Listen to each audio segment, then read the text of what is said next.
आज हम लोग इकोनॉमिक्स विषय में अर्थशास्त्र के बारे में पढ़ेंगे। किसके बारे में पढ़ेंगे? अर्थशास्त्र। बोलते रहो तुम, अर्थशास्त्र, इकोनॉमिक्स।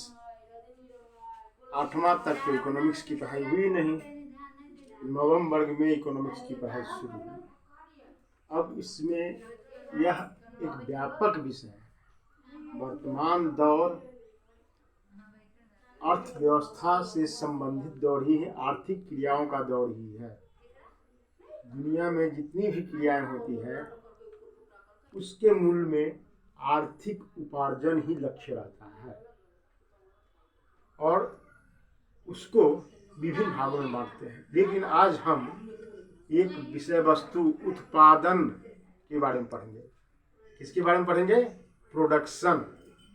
उत्पादन क्या है? तो प्रकृति द्वारा दिए हुए सभी वस्तुओं को जो हमारे लिए उपयोगी है उसके रूप, आकार, रंग इत्यादि में परिवर्तन करके अपने लिए उपयोगी बनाना उत्पादन कहलाता है। जैसे कि मान लो कि आम का पेड़ है, तो आम के पेड़ का हम घर में क्या क्या उपयोग कर सकते हैं, कैसे उपयोग कर सकते हैं? फल का उपयोग करते हैं तो उसको पका करके जब पक जाता है तो उसका खाने के रूप में प्रयोग करते हैं, फिर उसका अचार बनाते हैं। फिर उस लकड़ी को यदि हम काटना चाहते हैं तो उसको काट करके फर्नीचर के रूप में टेबल, डेस्क, बेंच इत्यादि के रूप में उसका प्रयोग करते हैं। समझ गए? तो यह है उत्पादन। सामान्य भाषा में समझना है हमें। किस भाषा में समझना है? सामान्य भाषा में समझना है कि रूप, रंग, आकार, प्रकार में परिवर्तन ला करके अपने लिए उपयोगी बनाना, जिसका हम उपयोग कर सके दैनिक जीवन में, वह उत्पादन कहलाता है। निचले स्तर से लेकर के बहुत ऊंचे स्तर तक इसका उपयोग होता है। अब छोटा सा वीडियो है, इसलिए थोड़ा सा कम शब्दों में इसको समझो, आसानी से समझो। उत्पादन के कितने अंग हैं, किन किन वस्तुओं को मिलाकर के उत्पादन किया जा सकता है। इन वस्तुओं को हम यदि ध्यान से देखेंगे तो उसके मूल में हमें उत्पादन के 5 तत्व नजर आएंगे। कितने तत्व नजर आएंगे? 5 तत्व नजर आएंगे। सबसे पहला तत्व होगा भूमि। हम तो जानते हैं सभी आदमी कि भूमि सबसे महत्वपूर्ण चीज है उत्पादन के लिए। दूसरा है पूंजी, तीसरा है श्रम, चौथा है संगठन और 5वां है साहस। इन पांचों को मिलाकर के यह 5 जो तत्व हुए, 5 तत्व यदि एक जगह एकत्रित होता है तो किसी नए सामान का निर्माण होता है। कैसे सामान का? जो प्रकृति ने हमें दिया है उसके रूप, रंग, आकार में परिवर्तन लाकर अपने लिए उपयोगी बना लिया।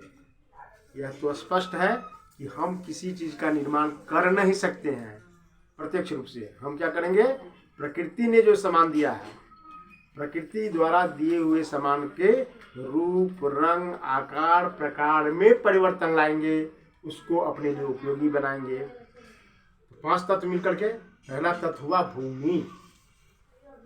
5 तत्व मिला करके मान लो कि एक चौक का निर्माण हुआ, खल्ली का निर्माण हुआ। तो खल्ली के निर्माण के लिए क्या चाहिए था? खल्ली बनाने वाली एक छोटी सी मशीन चाहिए। वह कहाँ लगेगा? तो जमीन पर लगेगा। नहीं, उसके लिए कच्चे तत्व चाहिए।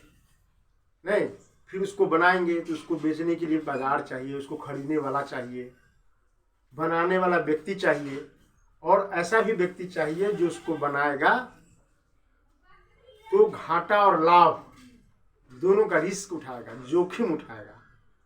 नहीं, तो सब इसमें इंक्लूड है, इसमें सम्मिलित है। कौन कौन सम्मिलित है? पहला है भूमि, यानी भूमि अपना योगदान दे करके उत्पादन में भाग लेता है और खल्ली का निर्माण करता है या अन्य वस्तु का निर्माण करता है। किताब का ही निर्माण करता है, किताब की फैक्ट्री लग गई, किताब के लिए कच्चे माल की प्राप्ति हुई, घास और भूसा की कहाँ से प्राप्त हुई, कहाँ से प्राप्त हुई, भूमि से। घास कहाँ लगता है, भूमि पे।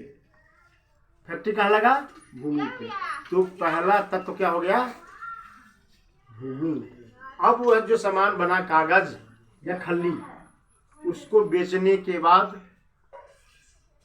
यदि 100 रुपया हम उसको उत्पादन करने में 100 रुपया लगाते हैं, तो हम कोशिश करते हैं कि वह 150 रुपया में बिके। और सभी का हिस्सा, 5 तत्व मिलकर, तो 5वें तत्व का अपना हिस्सा होता है, उसके हिस्से को बांट देते हैं 5 में। तो भूमि को उसका हिस्सा मिलता है, उसका नाम होता है लगान। क्या नाम होता है, लगान। क्या होता है उसका नाम, लगान। अंग्रेजी में उसको रेंट कहते हैं।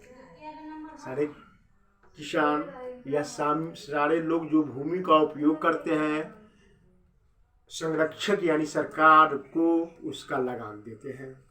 तो भूमि का हिस्सा होता है। किसका हिस्सा होता है, भूमि का हिस्सा होता है लगान। दूसरा है पूंजी। अब चूंकि खेत में घास लगाने के लिए या चौक बनाने के लिए पैसों की जरूरत होती है, मशीन की जरूरत है, मशीन आएगा, पैसा से आएगा,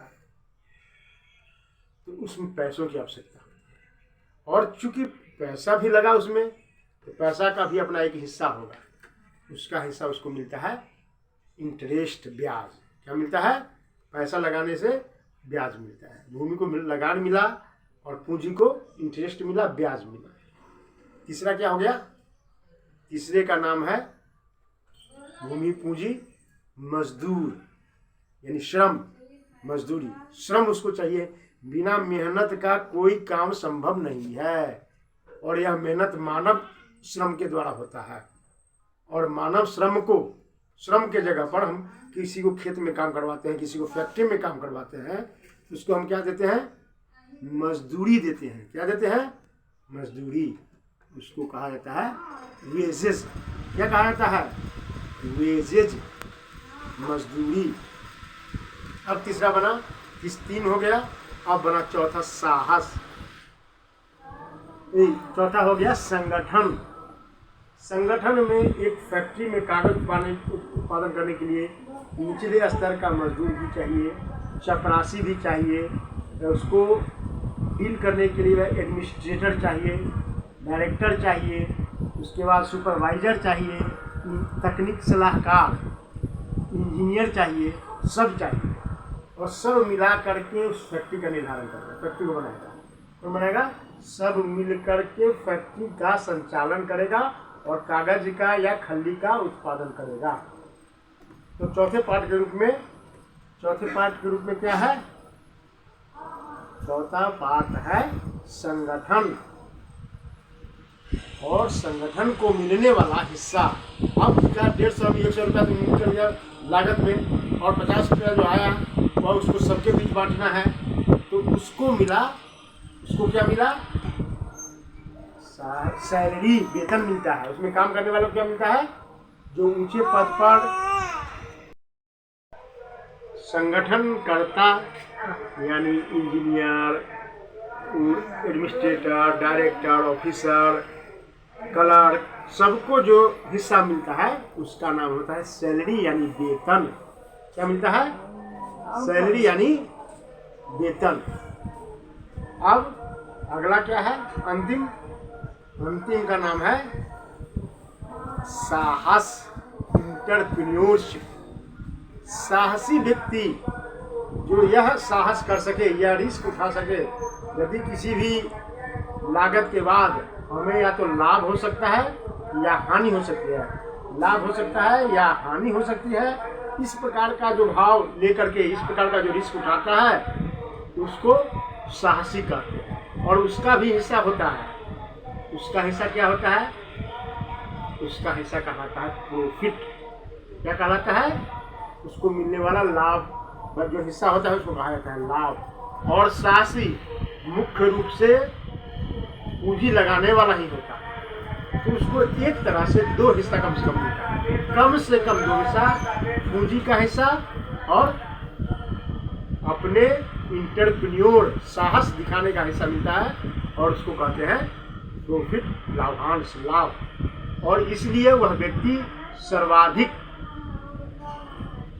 आगे बढ़ने वाला होता है, सबसे आगे बढ़ता है। तो इन 5 तत्वों को मिलाकर के किसी भी वस्तु के रूप में परिवर्तन करके जो काम होता है उसका नाम दिया जाता है उत्पादन।